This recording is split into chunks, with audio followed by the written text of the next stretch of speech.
بالي سيدنا الله يقدس روحه، سيدنا الشهيد السعيد رحمه الله. يعني نحن بنعرف ما إنسان بلغ مبلغ العالمية، مو بكسر اللام، بفتحها، عالمية الدكتوراه، يعني العالمية، يعني على مستوى العالم، مثل الشيخ الدكتور. لكن كان قمة في عدم التلفت وفي الافتقار والتواضع. الفقير أنا حبيته من زمان، من وقت ما كان عمري يعني 16-17 سنة، وقت ما سمعت به وقرأت له وحبيته بالسبعينات.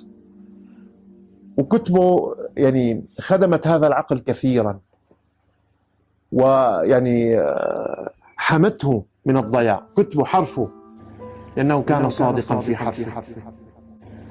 أنا دائما بشبه سيدنا بالإمام الغزالي، لما بتقرأ حرفه بتحسه عم يحاكيك، لك لهلا أرجع وأنا أتحدى والله لست مبالغا، لهلا افتح أي كتاب من كتب الشيخ وأرى له، تحسه عم يحاكيك، قد انتقل رحمه الله. فالفقير لما قرأت حرف الشيخ طلعت على جملة من علومه وتلك الملكة والمكنة، قلت أن لمثلي أن يطاول مثله في أي شيء، حتى أنه هل أشرف يوما بتقبيل يده ما بتزبط معي. فكنت أهابه جدا جدا جدا يعني. وحينما يكون في مجلس يعني ما أحسن طلع بوشه، بعد ما صرنا نشوفه ببعض المجالس، ما أحسن طلع بوشه الله يرحمه.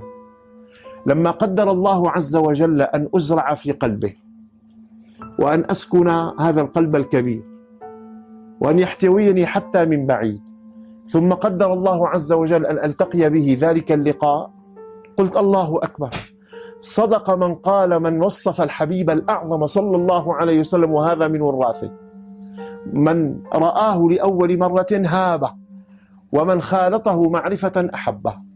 قمة في التواضع. لا تجد نفسك بين رجل متذكر أنه معه شهادة العالمية، الآن بكسر الله، ولا تجد نفسك بين رجل يدعي أنه يحفظ كتاب الله وهو يملك الملكة القوية في تفسيره، وهو فنان في علم الأصول وقواعد النصوص، وهو إمام في علم العقيدة، وهو إمام في التفسير وفقه السيرة، وهو إمام، شو بدنا نذكر حتى في فن الأدب وجمل اللغة الرائعة. الله أكبر. بين يديه في محراب تواضع رحمه الله، في محراب عطاء، قلب، خاصة لو كان يحكي على الهاتف، شيء مدهش جدا.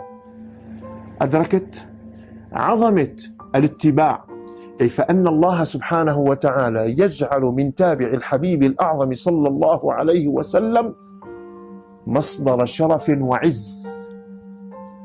والنبي قال أمتي، فكل من تبع الحبيب له شرف هذه الإضافة. لذلك كان هذا المظهر رائعا جدا جدا جدا في سيد الشهيد السعيد رحمه الله تعالى.